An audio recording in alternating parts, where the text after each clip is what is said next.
Brandon, thank you very much for joining us on this MPA check-in. We've been going Happy to be here. around, thank you. We've been going around the city just trying to get an idea of what people are feeling, how they're dealing with and faring through this event in March 2020. So how are you doing overall? I'm doing pretty good. Let's see, it's Saturday, so I'm a little over a week of just staying home with my wife. Really not going anywhere except going out for walks and stuff like that. I'm just trying to adhere to, the shelter in place and to the flattening of the curve tactic. I think it's important. I think it's important for all of us. I think, like we talked about earlier, it's very disruptive professionally, but right now it's not about the profession. It's about a very serious communal thing that's going on that we all have to kind of do our part to try and stop or halt or slow down. And that I think that sort of importance takes precedent. And it sucks, but what can you do? What are you going to do? Yeah. But as creatives, we end up doing something because, with the tools at hand. That's absolutely right. Actually, my colleague and I are talking about doing something remotely. So my friends and I very often, because that's the odd thing about this. While I've been at home, I've noticed my wife, she'll be like, "No, this sucks," and she'll start getting a little stir crazy. And I notice it's not affecting me nearly as much. And the reason is because we go through periods, we're freelancers, so we go through periods of not working. So Right. I'm used to having a week or two off, or sometimes even a month. But in that time, like any artist, you really want to hone in your work. And if you've got some camera and lenses, you should be shooting something, you should be, my colleagues, and I always shoot like spec spot or, maybe do a short. Generally, we do a lot of spec work. I work with my friend Matt Barth in his company, Riot Film, out in Ferndale. And then here in Flint, I got a colleague named Corey Taylor. And we always look for an opportunity to shoot something. So I think in this time, if you can, you should do something. If you're a musician, play your instrument. If you're a painter, paint. If you're a filmmaker and you got a camera, shoot some stuff. Mess with some exposures. Yeah, truly so. Truly true. Yeah. I'm writing a little bit. Andrew is working on some projects. Andrew Alden's on the other side there. You met him. Yep. Very cool. So yeah, we're all trying to do something to pass the time. It's a weight that's on us because we know that it's more than just time without this little thing there, time without work. There's a weight out there. Yeah. Well, and it's also, I think it's not just passing the time. It's also knowing that, when this does come to an end, you're going to have to go back to work, and you want to know that your skills are polished, because what we do is a skill set. Even if you're not shooting something, stay on top of, the latest technology if you can. Like, read up, just keep it ever present mentally, if anything. I think that's important. I think a lot of the times we just go gig to gig, and that's where we sort of hone our skills, and then we go home and we don't take it home with us. And I think that's, for the vast majority of us who do that, I think that's a little bit of an oversight, because you have to remember that this is something that you're bringing to the table and that you're competing with other people with. You want to be as good as you can be. So, and with the way the technology is always changing, yeah, you really need to stay on top of it. And also, you have to remember it's a craft.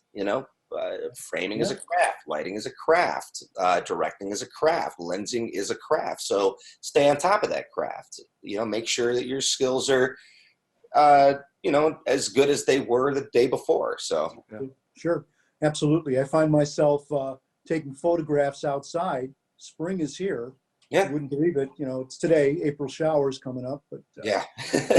yeah. I'm taking pictures as I always do as the seasons change. So. Right. I do that. I've been taking courses online, Nice. Listening to webinars. So, whatever I can do. And I'm starting to get calls for work. I did too, actually.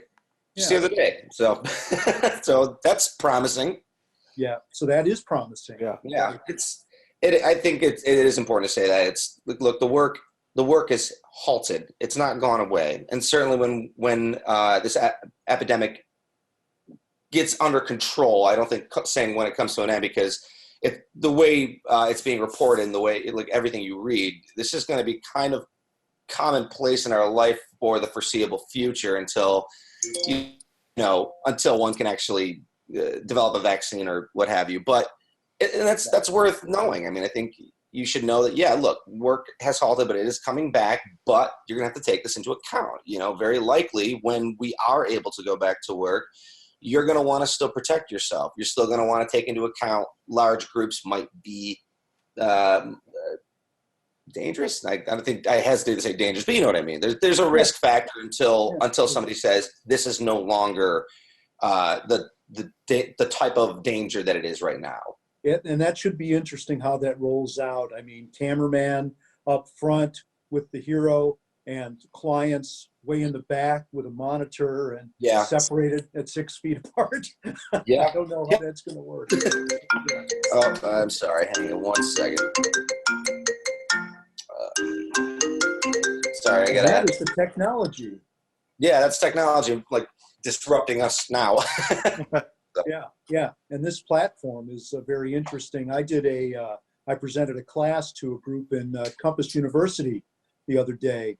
I think it was 12 students listening to, about the business and what's happening right now and what they can do to bone up their skills as they enter the business. So this was very good for that, because I learn every time I teach. Nice. That's important. Well, I mean, I think what you're doing right now too is pretty valuable. I mean, because we talked about this the last time, but network is extraordinarily important in regard to what we do. So in this time, I'm not saying blow people up for work or what have you, but stay in contact with the people that you work with, stay in contact with the people in the film and television community. In Michigan specifically, it's a pretty small community. I mean, it's larger than what most people think, but I mean, we do know each other. We hear of one another. Stay in touch, because these are the guys and gals who are going to reference you to work. These are the people. People need to know that you are active, that you're interested, and I think when they come out of it, that's going to be valuable. You should, stay in touch, keep your network tight. Yeah, sure. Yeah. So everyone's good. You've been in touch with Matt and Corey and those guys? Yeah. Oh yeah.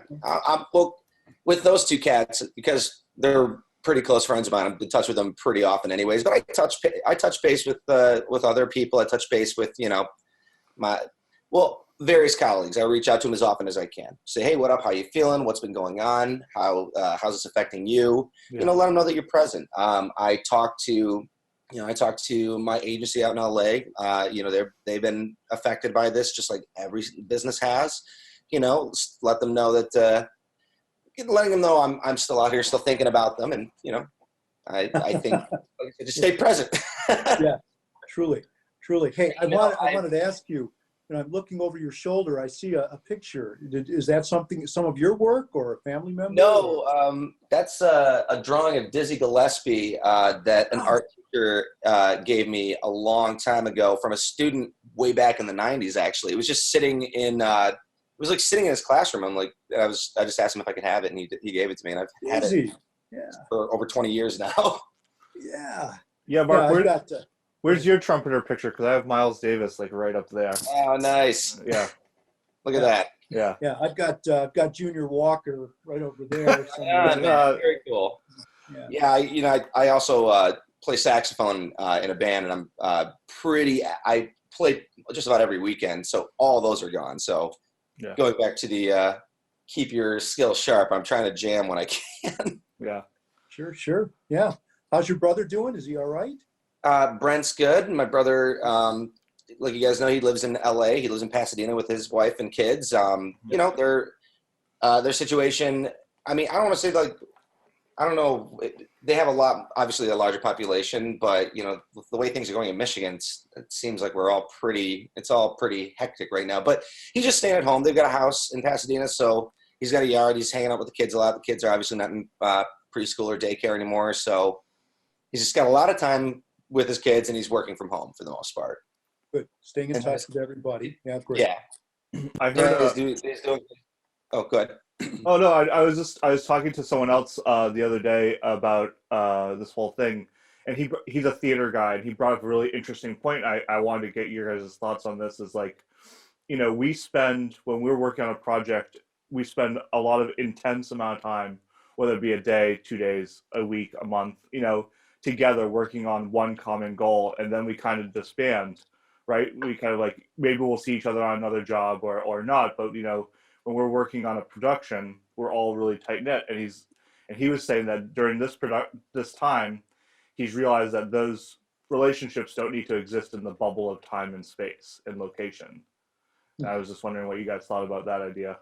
I think that's a pretty decent point. My wife is an actress as well, and she was in a play that had to halt due to the coronavirus. They did like their opening weekend, and then after that it was done. But every time she's in a play, it's a kind of a similar thing to what you just described. She, as soon as a play wraps out, she always says she gets the post play blues or whatnot. But yeah, then you move on and you go to the next gig. Yeah.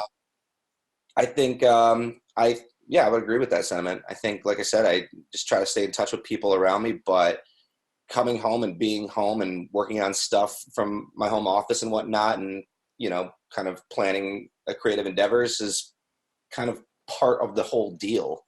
Right. So Yes, yeah. I agree. Yeah, I agree. I think that, because of what I've been doing over the past decade or more, my main mantra is about networking, developing networks of people. And the big discovery I've made over the last few years is that your network is more than just a network of people that it's friends that Yeah. have been developed. Right. You develop friendships. So after the show is over, you do, like you say, you do stay in contact. You've got very close friends that you work with, and as do I, and as does Andrew. Yeah. So, And we touched on this the last time we spoke, but I think it's really important for people to remember that be somebody that someone wants to work with, and that doesn't necessarily mean be the best there is at what you do. You should strive to do that, but also just be a good cat. I mean, it's such a it can sometimes be such a tribal thing what we do, and I I feel like sometimes individuals prioritize giving off like, I'm the best there is at what I do and whatnot, versus just like, nah, I want to work with you. I want to endeavor to be a part of what you do. I mean, Matt and I, and actually a couple other colleagues, we often like joke about the fact that we're all in competition with one another. We're dominantly on camera department. So are my friends. So when a job pops up, yeah, we're probably all being considered for it. Therefore, it's not about trying to beat one another. It's just the reality of the situation. So generally speaking, one of us gets the job, the other one's going to at least try to bring the other one on, or, there's no reason to maintain some type of rivalry. Thank you. That's the right word for it. And more importantly, it's all about, who and who wants to work with you. And if you're not at least trying to be a partner or a colleague, you're shooting yourself in the foot, Sure. So I often tell people you should definitely prioritize having a good attitude, a good personality, and being a good cat, being a good person like that people want to be around, Sure. Yeah. And in the role that you're often in, and Matt's often in, and we're leadership, and being a good leader. Yeah, these days we're department heads, which is nice. It's nice to, having been at that point for a while now. But yeah, you have to think back and sort of wax on it. It's like, yeah, you were a PA, you were an AC, and then you were an operator. Now you're getting the opportunity to run, productions and run sets. And, that doesn't happen while you bulldoze over people. I'll never agree with anybody who seems to think that kind of sacrifice of, other human beings along the way to get to, where you want to be professionally is a good thing to do. It's not at all. So Well said. Would Yeah. I'd rather prolong the journey while making friendships than, overstep a few cats just to get to another position. If that makes any And sense. because it's a small community, people recognize that. That's very well said. I Sure. appreciate those comments. Yeah. Yeah, it gets Yeah. around. And I feel like there is, there's in Michigan in particular, there's kind of a group that like we're all kind of in it together, right? Because we've all chosen to be here. We all have the skills to work in a bigger market, but we've all Right. chosen to stay here. I think that us, working here, spending our money here, even if we go to make money elsewhere and bring it back here, I think it's a very cognizant choice. I mean, to be part of this community in any sort of way, whether you're here part time or full time, I think it's an important thing. I think I've noticed being an outsider. I'm from the East Coast, but no, that's one thing that I love about it here is that we're all kind of have this like subtle, unspoken. Now I'm speaking it. Understanding that we're all kind of in it together, and we all kind of like appreciate that Michigan, Detroit, Flint has had a hard time in their history, but we've chosen to stay here and spend our money here for the most part. Yeah, I've been at this for a little over 10 years now, and I've seen our community and our industry sort of ebb and flow in terms of its activity, the amount of people in it. Like it's kind of interesting. I've been joking with some friends lately. It's like I'm finally at the point where I'm seeing so many new faces that I'm like, oh wait a minute, I might be old, but like, but you're saying that. oh, Mark, I'm sure we're the same age. No, but it is interesting because when I got started, it was a little bit before the film incentives, and then there were film incentives, and there was a vast amount of crews and a variety of different jobs, both commercial and narrative. Prior to that, the commercial industry here was a very tight knit crew for the most part, and it's been interesting to see those groups and communities like change and adapt and evolve, and I found that kind of fascinating, and especially now. Now our industry, our community here is a little bit smaller, I think, to a small degree. It's a group of. We lost a lot of people. Yeah, well, people have to work. People have gone to Atlanta, went to LA. My twin brother moved to LA back in 2012, and his choice for doing that was to, evolve his career as a commercial cinematographer, as just cinematographer in general. And I think he made a very good choice doing that. His career has gone very, very well. And he wouldn't have been able to do some of the things he's done if he hadn't made that move. Yeah. That being said, it's not like Detroit and Michigan in general without its opportunities. Sure. It just isn't.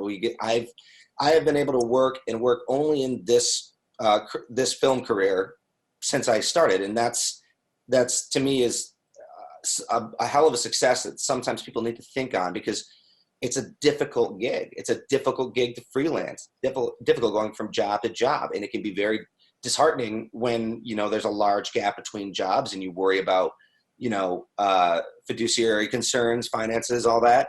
You wonder, when is the next job? You sort of internalize it like, oh, am I not getting hired because I'm not preferred or whatever? But it's just the nature of the job.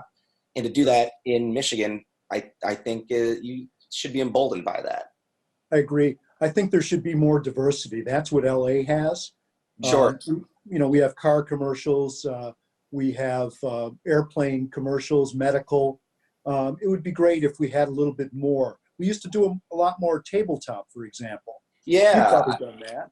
Oh yeah, I've done and interestingly enough, like when I was getting into tabletop, I was going down to Chicago a lot, actually. I love doing tabletop, to be honest with you. I wish there would be more. I think the last tabletop job I did with Matt Barth, we went down to Ohio and shot a bourbon spot, which that wasn't terribly long ago. But yeah, you're right. It's sort of out of state, these tabletop gigs. Yeah. But to be honest with you, I have been having conversations with other agencies in Detroit, and it sounds like there is an interest for tabletop, and so nice timing on that, because I think that conversation is coming up pretty often. Yeah. I mean, so if that were to be the case, then we have to develop some more food stylists and specialists. So yeah. So that's a good thing, and diversity is always a good thing, and that's what we're looking for overall. It helps us hone our craft and develop. Yep. Yeah, it's a great thing. So what mundane things? Are you grocery shopping? Have you been to the store? I'm using I'm using an app called Instacart right now. I'm really trying to just stay in like Gotcha. I want to, I was just telling my wife I just want like 14 days from my last job to go by just to know that I committed to it, to know that I'm personally okay as well. So that's kind of what I'm doing. I'm trying to stay out, but mundane thing, just going for a lot of walks. Really working out at home. I go to the gym pretty often. Can't do that anymore. So just kind of adjusting what I do here. No, I'm missing my miles. I used to swim a mile, Did you? every at least 4 days a week. So, Nice. I'm missing that. I miss going out and getting a drink with my friends, to be honest. Yeah, there's that. Right. But And I, playing a lot of PlayStation 4. So there you go. There you go. A friend of mine is doing inviting people to join games, online games. nice. So there's that going on. Yep. Yeah, a lot of activities that you can do. My family's thinking of a game night using this application. And, Yeah. seeing how that goes over. Well, my brothers and I have been watching stuff together in the evenings using Zoom as well, to be honest. So Yeah. Yep. Watching that. What is that? Dave on Hulu. Oh, really? That's funny. You like that? Actually, there's a audio guy who's originally from Michigan who mixed that show. I swear I'm going to butcher his name, but Michael Petrowski, I believe is his name. But he, Oh, yeah. he was the mixer on that. So Fantastic. supporting a Michigan crew member. True. Yeah, I love that. I know that some of our guys worked on the Stephen King show, Outsider. Oh, over cool. the past couple of years. An AD, sound guy, and locations people. So they're in there's there. the interesting thing about these days I'm trying to dominantly direct DP, and as often as I can direct DP with my twin brother and with Matt, my other colleague.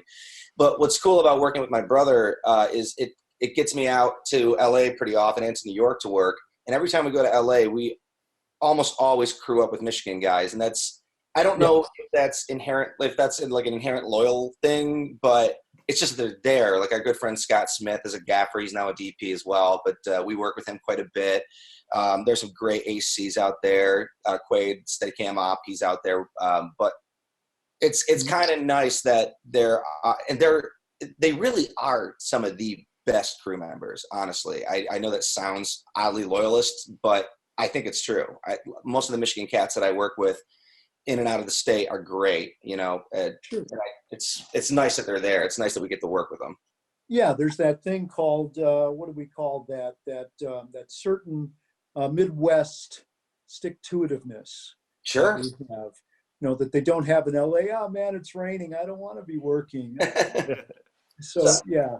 I think some LA cats would argue that, I think. No, well, that's something that has actually been talked about when crews come to Michigan. Sure. They say, we're very strong, and I know there's a hell of a lot of guys that moved from Detroit area to LA years ago and have established themselves. Yeah. Yep. I think we want it harder. We want it more, I guess is the better way to put it. I think we work a little harder for it. You want the job, you want to be as good at it as possible, and you want this to be the only thing that you do. So that takes a little bit more determination, I suppose. Absolutely. Yeah. Elmore Leonard said he said something about Detroit. I can't remember exactly. I'll probably butcher it, but basically Detroit has to work for a living. LA is pretty, but Detroit has to work for a living. So so that's just an overall feel. Yeah. And we've always had that the hat with the fellow with the anvil and the hat. Oh, sure. Detroit, right. That gritty feel about Detroit. And if you've worked in Detroit, especially on car commercials, weaned on sheet metal, so to say, you can go anywhere and work if you've been weaned in Detroit. I think also I find pretty often my colleague at Riot, we just did a commercial for Saudi Aramco, I believe. It's oil company. Aramco. Aramco. Aramco.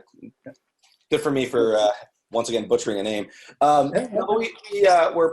We were directing a spot that was part of a larger piece, and we've done that before. Actually, I don't know how Matt and I sort of connected to that, but we were producing a spot that was part of a larger spot that was being shot in Korea and in Saudi Arabia and in England. It was a really fun gig.